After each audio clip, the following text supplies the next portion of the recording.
Sociologjia e suksesit në Radio Tirana 1. Sociologjia e suksesit. Ju përshëndes të gjithëve të dashur miq, mirë se vini në Sociologjia e suksesit dhe në ciklin ton Fuqia e frymëzimit. Ndërsa po mendoja për temën e sotme, më lindi një pyetje e thjeshtë. Në fakt po mendoja dhe po përpiqesha cilët janë faktorët që sjellin sukses nga ato që ne nuk i kemi bërë. Dhe menjëherë mendova, po a ka ndonjëherë një moment kur ndalemi dhe pyesim veten, po unë a jam duke u zhvilluar? A jam më mirë sot se sa dje? Dhe menjëherë pasaj më vjen një tjetër mendim. A jemi si shoqëri mjaftueshëm të hapur ndaj vetë zhvillimit dhe trajnimeve të thella emocionale dhe mendore, apo fokusohemi ende vetëm te aspekti teknik? Kështu pra të dashur miq, lindi dhe tema e sotme, trajnimet, trend apo domosdoshmëri. Gjithnjë më shpesh në fakt dëgjojmë fjalë si zhvillim profesional, leadership, inteligjencë emocionale, menaxhim konflikti, komunikim me ndikim, coaching e tjerë. Por sa i kuptojmë vërtet këto koncepte? A janë ato pjesë e përditshmërisë sonë profesionale apo mbeten vetëm terma të bukur në letra? Sot në këtë episod do të ndalemi për të reflektuar thellë mbi trajnimet dhe zhvillimin e vazhdueshëm. Sa nevojë ka shoqëria jonë për të investuar në këtë drejtim, sidomos tek brezat e rinj? A janë trajnimet dëshirë për një certifikat apo një domosdoshmëri? Apo përgjigjja është e qartë për çdo që ka provuar qoftë edhe një herë fuqinë transformuese të një trajnimi të mirë? Pikërisht për këtë arsye, sot kam kënaqësinë të veçantë të ndaj me ju një bisedë me dikë që nuk flet vetëm për trajnimin, por e ka kthyer atë në një mision, në një mënyrë të ndikuarit pozitivisht në jetët e njerëzve dhe në kulturën e tyre. E ftuara ime është një eksperte në fushën e burimeve njerëzore, një nga zërat më të besuar dhe më me peshë, partnere drejtuese në një nga kompanitë lider në këtë fushë në Shqipëri, dhe një trajnuese me më shumë se 16 vite përvojë në zhvillimin e leadershipit, menaxhimin e talenteve dhe inteligjencën emocionale. E certifikuar në NLP, programimin neurolingvistik, e apasionuar pas ndikimit të vërtet që sjell zhvillimi i individit, e pandalshme në përkushtimin e saj për të zhvilluar të tjerët, për të rritur potencialin njerëzor dhe për të ndikuar pozitivisht, kam kënaqësi të bisedoj sot në studio me Dalina Gjicalin. Dalina, mirë se erdhët. Mirë se të gjeta, edhe faleminderit për ftesën dhe faleminderit edhe për prezantimin që ishte shumë gjithëpërfshirës, dhe kur e dëgjoj edhe për veten time, pastaj fillon edhe më jep edhe një ndjesi edhe krenarie, po edhe përgjegjshmërie mbi atë që unë do artikuloj në kuadër të këtyre tematikave. Tani, sapo e përmenda që trajnuese për më shumë se 16 vjet. Kur përmendet fjala trajnim, cili është reagimi i parë? Çfarë të vjen menjëherë në mendje? Po, është një miksim mendimesh, miksim emocionesh, sepse këto emocione lidhen edhe me evoluimin që unë kam pasur vetë si trajnuese, po edhe me atë që bëj pastaj me audiencën. Fjala e parë do ishte zhvillim. Pra unë trajnimin e paralelizoj ose e baraspeshoj me zhvillimin.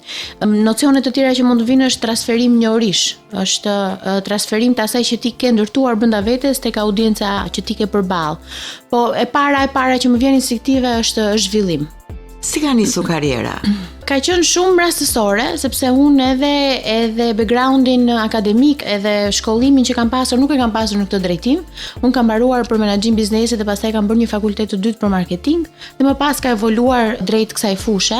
Kam qenë e punësuar në një institucion relativisht të madh në ato vite në sektorin bankar si drejtuese marketingut edhe marrëdhënie me publikun.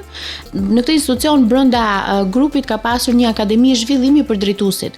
Unë isha rastësisht pjesëmarrëse, një prej drejtuesve që unë zhvillohesha në ato module, dhe gjatë këtyre ndërveprimeve, gjatë pjesëmarrjes time, u spikata me sa duket nga drejtuesit e akademisë, ku më pas më ofruaj që unë t'jepja mësim brenda grupit të pjesëmarrësve që ishin kolegët e mi në përbot, brenda temës që unë kisha ekspertizë, ishte marketingu. Dhe në ato eksperiencat e para ku unë thash të trajnimin me kolegët e mi, aty kuptova që pas kam qenë deri në atë moment në profesionin e gabuar. Atë shumë e pëlqeve. Aty e pëlqeva dhe jo vetëm se e pëlqeva dhe ndjeva veten shumë natyrale në atë që bëja, po edhe feedbacku që mora nga pjesëmarrësit, nga drejtuesit e akademisë, ishte shumë inkurajues që kjo është një vimësi më tej e karrierës time, që në një farë mënyrë më dha edhe si këshill që shihe si perspektivë përtej asaj që ti bën aktualisht. Është e rëndësishme që ta duash, që ta bësh, apo jo? Unë mendoj vetëm që është e rëndësishme, po çelësi suksesit në atë që ne bëjmë në jetë, nëse se i kthehemi edhe mënyrës se si ne kemi zgjedhur karrierën, ndoshta jo brezi im, po dhe brezat e mëparshëm.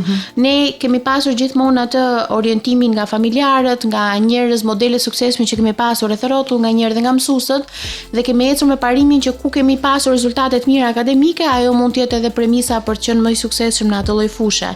Unë mendoj që ti do jesh më i suksesshëm nëse bën atë që do të bësh, jo atë që di të bësh momentalisht, se pastaj fusha e ekspertizës mund të themi aftësive zhvillohet, pa jo dëshira dhe pasioni është gati gjysma e suksesit që do kesh në karrierën që do zgjedhësh. Dhe kryesisht të bëhen për zhvillimin e stafit, si thua. Cilat janë metodat sot për sot që përdoren për zhvillimin e stafit dhe që funksionojnë sot? Sot për sot në Shqipëri unë do them që prevalon trajnimi, pra në mënyrën tradicionale ne i quajmë trajnim, që janë këto modulet pak më tradicionale brenda në një sallë ku ka një audiencë specifike, por në botë dhe gradualisht edhe në vendin tonë benchmarku është shumë më i gjerë. Pra trajnimi është një nga metodat e zhvillimit të kapacitetit dhe burimeve njerëzore. Ka shumë, janë ato që ne i quajmë workshope të caktuara ose sisteme mentorimi, pra kur një punonjës çiftoset në thonjza me një mentor dhe pastaj ndjek shembullin e tij për një periudhë kohe të caktuar dhe merr vlerë të shtuar nga ekspertiza e këtij individi. Ka atë që ne i quajmë coaching, që në shqip është shqipëruar stërvitja, po është pak më i cunguar si koncept. Pra ka metoda të ndryshme dhe të gjitha këto duhet të shoqërohen me një sistem që menaxhohet performanca, jo vetëm vlerësohet performanca e individit, por edhe menaxhohet për të arritur një objektiv final që ne duam të realizojmë nëpërmjet programit që zgjedhim që ta zhvillojmë stafin. Po në Shqipëri sot për sot, edhe nëse flasim me përqindje buxhetimi, ku shpenzohen edhe energjia, edhe kostot e institucioneve, ngelet trajnimi ai më kryesori. Për gjithë ata që nuk kanë qenë ndonjëherë pjesë në ndonjë trajnimi, çfarë është trajnimi dhe pse është aq i rëndësishëm? Trajnimi është një har kohor, 1 ditor, 2 ditor, maksimalisht 3 ditor, ku në një sallë apo në një ambient pak më të izoluar nga ambienti i punës, trajnuesi së bashku me audiencën që ka në mënyrë shumë ndërvepruese transferojnë njohuri nga njëri dhe nga tjetri. Unë i shoh që trajnimet më të suksesshme janë ato që edhe trajnuesi merr shumë përvojë nga audienca, jo vetëm jep, pra nuk është e njëanshme, dhe patjetër me metodologji që janë interaktive, ku pjesëmarrësi nuk e ndjen veten si në shkollë, që ulet në një bankë dhe mban vetëm thjesht shënime, po ka hapësirë për të ndarë përvojën e tij, perspektivën e tij, mendimin e tij, jep opinione në mënyrë shumë praktike dhe në ushtrime të caktuara për të arritur në disa konkluzione me tematikën në cilën realizohet trajnimi. Në fakt nga qenë disa herë pjesë e trajnimeve dhe imagjinoj që domethënë të ke punuar me nivele të ndryshme njerëzish. Nga dallon dikush që si thuash merr pjesë vërtet në trajnim dhe përfiton nga trajnimi, nga dikush tjetër që thjesht merr pjesë, vë atë firmën dhe ikën. Shiko, për një trajnues që ka përvojë dhe për një trajnues që di të lexojë natyrën njerëzore, ky pjesëmarrës dallohet që në hyrje të sallës. Domethënë edhe në komportimin fizik që ka kundrejt ambientit, kalibrimin që bën me të gjithë eksperiencën e trajnimit, deri diku me një margë gabimi, absolutisht ne i nuhasim pak pjesëmarrësit që vinë me një qasje pak më të shëndetshme dhe me pjesëmarrësit që mund të jenë pak më në thonjza të detyruar apo të imponuar që duhet të jenë në atë sallë dhe thjesht ju është kërkuar të vinë në trajnim. Po dallimi kryesor është mendësia që kanë. Pra mendësia me cilën vinë në sallë, a vinë me mendësinë realisht pa paragjykime kundrejt tematikës, kundrejt pjesëmarrjes së tyre dhe janë të hapur që të pranojnë kundërshtrime të ndryshme, janë të hapur të shohin edhe gabimet, që çfarë bëjnë gabim te vetja e tyre dhe të reflektojnë mbi këto gabime, dhe mendësia e gabuar pastaj është ajo që mund të kenë disa tipologji pjesëmarrësis që unë i di, jam thjesht këtu imponuar sepse më është kërkuar nga punëdhënësi për të qenë prezent. Dhe në këto raste, prap trajnuesi që ka një aftësi të caktuar mund ta thyej këtë mundësi gjatë ditës dhe edhe këta individ i bëj diku nga fundi i trajnimit që të jenë më të hapur, të jenë pak më mikpritës kundrejt një informacioni që kanë pretenduar që e kanë ditur, por me sa duket nga fundi i trajnimit kuptojnë që nuk e kanë pasur aq të shëndetshme njohurinë mbi atë tematik. Si ka ndryshuar raporti midis këtyre kategorive të njerëzve? Domethënë kanë ardhur duke u rritur ata që interesohen drejt për drejti për trajnimin, apo ata që marrin pjesë dhe kaq? Unë do thosha që në vitet e fundit në Shqipëri është bërë një punë kolosale në këtë drejtim. Dhe kjo është bërë edhe nga ne si dhënës shërbimi, po është bërë dhe nga vetë punëdhënësit. Pra është kthyer tashmë, ka ndryshuar shumë kultura se si konsiderohet trajnimi. Kështu që edhe mundësia e këtyre pjesëmarrësve ka ardhur duke u përmirësuar, ka të bëjë shumë edhe me ciklin e punonjësit në institucione. Qoftë ai ka vite dhe vite që merr pjesë në trajnime, qoftë edhe trajnime të brendshme, motivimin për të marrë pjesë në një trajnim nuk e ka shumë të lartë në momentet e para. Se vjen me një paragjykim të përcaktuar dhe këtë pastaj mund ta thyejmë gjatë ditës dhe gradualisht fillon dhe hapet. Por një ndryshim të madh na bën gjenerata e re në këtë drejtim. Pra ajo që ne i quajmë gjenerata Z, i të punësuar që janë dhe të rinjt, këta kanë një qasje më të shëndetshme drejt trajnimit, sepse janë më të vetëdijshëm për aftësitë që zhvillojnë nëpërmjet trajnimeve dhe për impaktin që trajnimi ka tek ta. Kështu që nëse i balancojmë në total, qasja ka ardhur duke u përmirësuar, po për faktorë të ndryshëm, jo vetëm faktori individual, sa impakti që ka edhe nga ambienti ku ata punojnë, edhe edukimi që është bërë mbi rëndësinë që ka trajnimi. Ka një tendencë për të ndjekur trajnimet jashtë vendit, në një kohë që kosto për të ndjekur ato shumë më lart se sa ta ndjekin në Shqipëri. Çfarë diferencë kanë trajnimet që bëhen jashtë vendit me ato që bëhen në Shqipëri? Ka një tendencë për të dashur të trajnohesh jashtë, ka dhe një tendencë ose një kompleksitet apo paragjykim që ne e kemi akoma për të trajnuar nga trajnues të huaj. Tani unë patjetër si trajnuese ne në profesionin ton kemi një modo që po nuk ushqeve, nuk ushqen dot. Kështu që trajnimi individual i ynë është i vazhdueshëm sepse janë burimet kryesore ku ne formohemi për të dhënë pastaj atë njohuri në një audiencë tjetër, më pak të informuar mbi atë temë. Trajnimet që ndodhin jashtë, patjetër nuk mund të them që nuk kanë disa cilësi që ndoshta nuk i gjejmë te të gjitha trajnimet që janë në Shqipëri.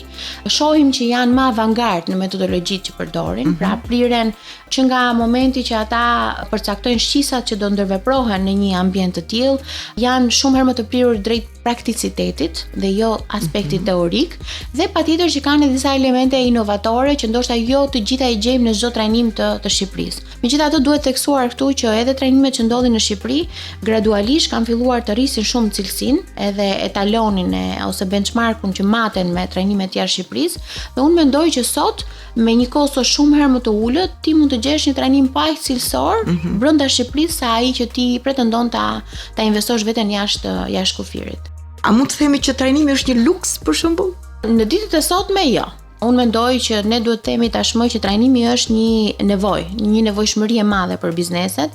Para një 10 vjeçari mund të konsiderojë ende luks, dhe kjo për një fashë të caktuar të bizneseve që ndoshta aftësia paguese ishte më e ulët, apo edhe mundësia dhe trajnimeve e atij sipërmarrësi mund të ishte jo 100% e shëndetshme, por në ditët e sotme fatmirësisht kemi një ndryshim shumë të madh të kësaj mundësie. Fatmirësisht kemi dhe një rritje të kapacitetit pagues për këtë lloj investimi, dhe unë them që trajnimi sot është një nevojshmëri shumë e madhe për cilin do biznes që do të zhvillojë kapacitete të burimeve njerëzore brenda dyerve të biznesit dhe mbi të gjitha të mirëmbajë këto kapacitete që do ngrer. Çfarë bën një trajnim të paharrueshëm? Unë them elementi i parë që mund të tentoj ta bëj të paharrueshëm është përputhja e nivelit të audiencës me tematikën që ti po ofron. Sepse është e kuptueshme që nëse për një tematikë të caktuar edhe elaborimit të kësaj tematike në nivele njohurie nuk përputhet me nivelin e njohurisë që ka audienca, kjo do ngelet një eksperiencë e zakonshme dhe audienca nuk do gjejë diçka të panjohur në këtë diskutim. Pra, gjithmonë tematika ose mënyra se si zhvillohet moduli apo niveli njohurive që ofrohet duhet të jenë mbi nivelin njohurive që ka audienca. Sepse që këtu ti përcakton që kjo audiencë do ketë diçka të marrë nga ky modul. Nëse janë në të njëjtën linjë, pastaj sado argëtuese ti ta bësh do jetë thjesht një ditë argëtuese, por nuk do marrin me vete njohuri të cilat nuk i kanë apo teknika të cilat do donin ti aplikonin në përmirësimin e aftësive të tyre. Kështu që ky është elementi më i rëndësishëm, se na ndodh që në jetën e përditshme në biznese ne trajnojmë audienca me tematika që biznesi mendon që i ka të nevojshme, por audienca i ka të zhvilluara këto tematika, ti vetëm thjesht duhet të gjesh çelësin për të riaktivizuar dhe për të rizgjuar që ato të shihen në aplikim në të përditshmen. Elementi i dytë pastaj që është shumë i rëndësishëm dhe këtu është përgjegjësia e trajnuesit është interaktiviteti edhe metodologjia që ti përdor për ta ofruar këtë njohuri që ke. Pra, gjithnjë më shumë duhet kuptojmë që truri i adultit mëson në forma shumë të ndryshme nga truri i fëmijës. Dhe nëse ne ecim me qasjen e komunikimit të njëanshëm dhe të aktivizimit vetëm të shqisës auditorit apo vizualit, kjo nuk funksionon me adultët. Adultët mësojnë shumë nëpërmjet eksperiencës, që do të thotë që në çdo lloj ndërveprimi që ti ke me ta në sallën e trajnimit duhet gjithmonë ti vësh në pozitat e të vepruarit, pra jo vetëm të dhënies së një informacioni apo dhe të një bashkëbisedimi, po sa më shumë proaktivitet dhe sa më shumë prakticitet në atë që ti elaboron, qoftë edhe në formën më teorike. Për ta thënë më thjesht, nëse ke një adult në një trajnim apo një audiencë të tillë, ata duhet të vijnë sa më shumë në pozita për ta ushtruar atë njohuri, për ta praktikuar aty në sallë dhe patjetër me këto elemente targetues që edhe dita të jetë pak më ndryshe nga rutina e tyre e përditshme. Sigurisht se trajnimi zgjat me orë të tëra, nëse nuk do të kenë elemente argëtuese, mund ta ndjekin ata në mënyrë si thua aktive apo të jenë prezent me gjitha shqisat e tyre?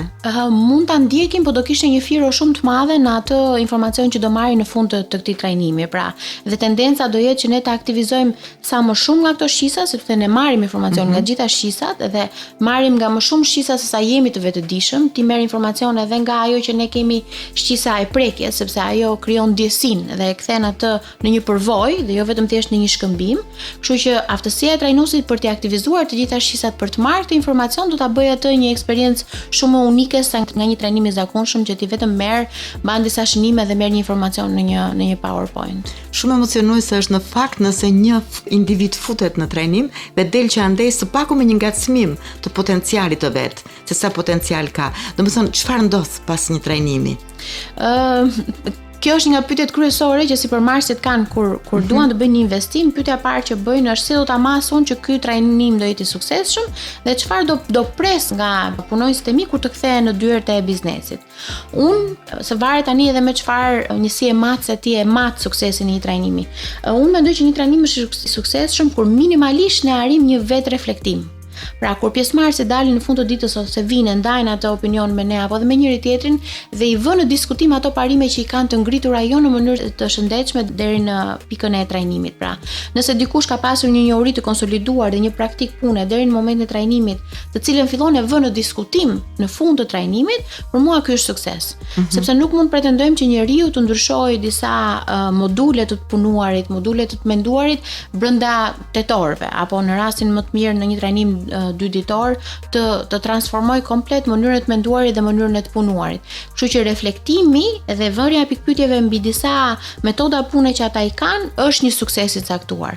Pastaj, se si e masim suksesin e trajnimit, ky është një proces më afatgjatë. Dhe këtu ka nevojë akoma për edukim në nivel sipërmarrës që cilësia dhe kultura e biznesit nuk mund të ndryshojë vetëm me një trajnim. Janë shumë metodologji që duhet të gërshetohen dhe duhet një investim afatgjatë që ti gradualisht të fillosh të shohësh një ndryshim në kulturën e punës së këtyre individëve edhe një rritje të kapaciteteve që ato kanë. Pra është një proces i tërë, një trajnim. Është një proces i tërë dhe është një proces afatgjatë i zhvillimit të punonjësve ku trajnimi është një nga metodologjitë. Po ky trajnimi duhet integruar me ato që ne përmendëm pak më herët, me metodat e tjera që ka të bëjnë me coaching, me një mentorim brenda biznesit, me një matje të performancës së tyre afatgjatë, që pastaj të shikosh ku kanë qenë në fillim të vitit dhe se sa janë zhvilluar mbas 6 muajve investim në këtë drejtim. Sociologjia e suksesit. Sociologjia e suksesit. Ju në fakt punoni shumë edhe me NLP-n, me programimin neurolingvistik. Që gjithmonë mua më ka intriguar, domethënë si lidhet fjala me mendimin, me ndjesinë, si lidhen me njëra tjetrën. Si mund të përdoren teknikat e NLP-s për të forcuar një trajnim, për ta bërë më personal dhe më transformues? Ajo që ju përshkruat pikërisht në NLP-ja çfarë bën është gërsheton 3 pilar shumë të rëndësishëm tek individi që kanë të bëjnë me aspektin neurologjik lingvistik dhe se si këto pastaj përkthehen atë që ne quajmë programim, pra në ndryshimin dhe modifikimin e sjelljes, dhe se si ne nëpërmjet artikulimit e shfaqim këtë modifikim sjellje. Tani, nga momenti që ne themi aspekti neurologjik, aspekti verbal dhe se si këto gërshetojnë, këtu e kuptojmë që këto janë shumë të ndryshme nga individi në individ. Dhe NLP-ja jep një aftësi shumë të fuqishme për ta identifikuar se sa unik është individi, se si e percepton informacionin, se si ka këto sjellje të zhvilluara gjatë jetëgjatësisë së tij, dhe nëpërmjet NLP-s ka disa teknika se si ti gradualisht këto sjellje të gabuara apo toksike, qofshin në marrëdhënie personale apo në marrëdhënie ndërpersonale në aspektin e punës, gradualisht mund të fillojnë të modifikohen. Kështu që elementet e NLP-s, nganjëherë audienca nuk është fare në informacion që ti po i përdor këto elemente, po janë pikërisht elemente që bëjnë dallimin në fund të eksperiencës së tyre dhe ata e ndjejnë që ka diçka ndryshe, por nuk dinë të artikulojnë nga se ju vjen. Ju vjen pikërisht nga teknika që ne përdorim për të kuptuar më mirë se si e preferojnë ata ta marrin informacionin, dhe nëse ti përdor pikërisht ato metoda, atëherë ti rrit eficiencën e punës tënde në gjatë atij trajnimi dhe e bën individin që të rritet vetdia, të jetë më i hapur për ta perceptuar atë informacion dhe gradualisht për ta çuar në atë stadin që të fillojë atë sjellje ta modifikojë drejt diçkaje më pozitive. Kjo sigurisht bën dhe diferencën përmes trajnuesve, sepse jo të gjithë kanë, si të thuash, njohuri apo informacion apo e përdorin. Jo vetëm jo të gjithë kanë, po janë shumë të pak. Në dijenin time në Shqipëri për te meje mund të jenë 1 dhe 2 kolegë. Kështu që NLP-ja është akoma një fushë shumë e re në Shqipëri, paçka se në botë vjen që nga 1960-ta që janë 2 sociologë që e kanë ndërtuar si metodologji. Pra është një metodologji shumë e njohur dhe përdoret jo vetëm në aspektin profesional, po edhe në aspektin e zhvillimit personal. Pse kaq pak? Si në çdo koncept që është pak më inovator dhe më pak i njohur, ne priremi ta refuzojmë, ta vëmë shumë në pikpyetje dhe derisa pastaj gradualisht mbasi të bëhet edukimi i duhur, të fillojmë edhe të jemi më të hapur edhe ta përqafojmë. Edhe në rastet që kemi tipologji të njerëzve që ju pëlqejnë konceptet e reja, më shumë euforia është në momentin për të përdorur një trend dhe për ta integruar dhe për ta marketuar pastaj, sesa për ta parë realisht në avantazhin që ai koncept do ju sjelli afatgjat në përmirësimin e asaj që duan ta bëjmë. Kështu që unë mendoj që do na duhet edhe një 5 vjeçar punë edukuese me tregun mbi konceptin e NLP-s dhe me shpresën që patjetër që edhe kolegët që do ta aplikojnë si koncept të shtohen, sepse është gjë pozitive për tregun, që të arrijmë në pikën që pastaj NLP-ja të jetë një koncept shumë herë më i njohur edhe patjetër edhe më i kërkuar si metodologji trajnimi dhe zhvillimi. Do të ndryshoj kjo, besoj, duke ushtuar kërkesat në raport me ofertën, nëse do të rritet konkurenca midis trajnuesve? Patjetër po unë mendoj që duke u integruar në NLP-ja edhe në mënyrë të pavetëdijshme për pjesëmarrësit nëpërmjet trajnimeve, të paktën unë këtë kam që bëj për 3 vitet e fundit. Në shumë raste pastaj kërkesat që vijnë shumë specifike, krahasimore me atë që ata kanë përjetuar tek trajnimi më parshëm, dhe ky është një indikacion që po, efekti që ka pasur trajnimi me NLP në shumë më pozitiv se sa një trajnim i thjeshtë, dhe gradualisht pastaj edhe ofertohet mbi kërkesën e radhës automatikisht me teknika NLP të integruara. Dhe nëse ky cikël zgjat, besoj se do arrijmë në momentin që edhe vetë artikulimi nga biznesi apo nga partneri do vi, më duhet një trajnim me teknika NLP-ja. Dalina përmende gjeneratën e re, e cila ka një qasje të hapur ndaj trajnimeve. Por unë do thoja këtë, duket sikur trajnimet bëhen për këtë gjeneratë. Në fakt, vetëm këta marrin pjesë? Jo, unë do thosha që neve si treg nuk jemi as pak i përgatitur për të mirëpritur këtë gjenerat, qoftë edhe në tregun e punës, po edhe në aspektin e trajnimeve. Janë një gjenerat që kanë një mënyrë të menduari shumë të ndryshme, nuk do thosha as më pozitive, as më problematike, po e kanë shumë të ndryshme krahasimisht me gjeneratën time apo dhe gjenerata të tjera.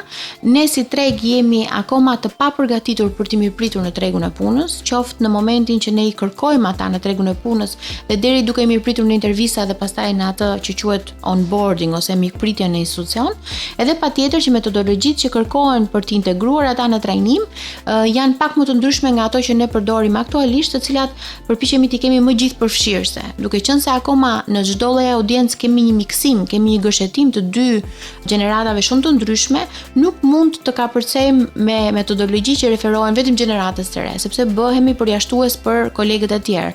Kështu që jemi akoma akoma në integrimin e këtyre dy gjeneratave në aspektin e institucioneve, si rrjedhoi edhe në trajnim përdori metodologji që janë pak më gjithëpërfshirëse, jo totalisht të dedikuara vetëm tek këto gjenerata.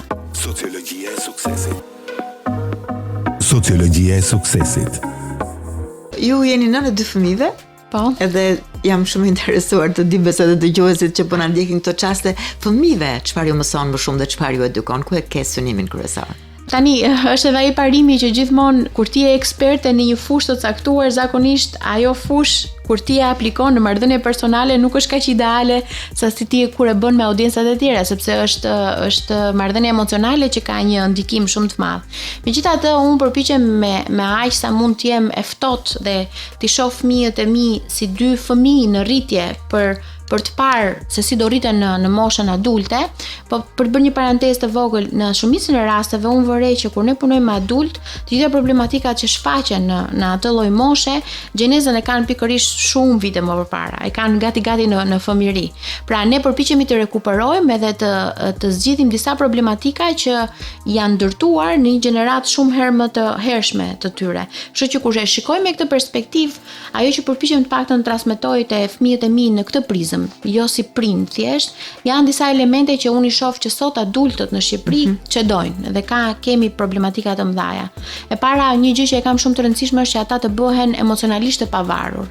Çfarë do të thotë kjo është që për një fëmijë është e vështirë të ndodhi sepse ka një varësi të madhe emocionale drejt prindërve në moshën e adoleshencës edhe nga rrethi shoqëror, po një fëmijë që rritet të bëhet një adult emocionalisht i pavarur priret të jetë shumë në paqe me veten e tij dhe priret që edhe vendimet që merr gjatë jetës, edhe lëvizjet që i bën gjatë jetës, ti shohi me avantazh kryesor për mësimin individual edhe të qenurit vetë mirë dhe pastaj pala tjetër. Ti nuk mund të jesh i sjellshëm, nuk mund të jesh empatik, nuk mund të jesh i duruar me askënd nëse këtë nuk e bën në fillim me veten tënde. Kështu që kjo është një nga aspektet kryesore që unë përpiqem, se jam në tentativë akoma, do shihet gjatë viteve, se si do ndodhi, që fëmijëve t'ju jap si prioritet. Të jenë të pavarur nga faktor të jashtëm për mënyrën se si ata ndihen dhe për mënyrën se si ata veprojnë. Dhe një gjë e dytë që prap mendoj që ka po aq rëndësi është të jenë sa më të vetëdijshëm.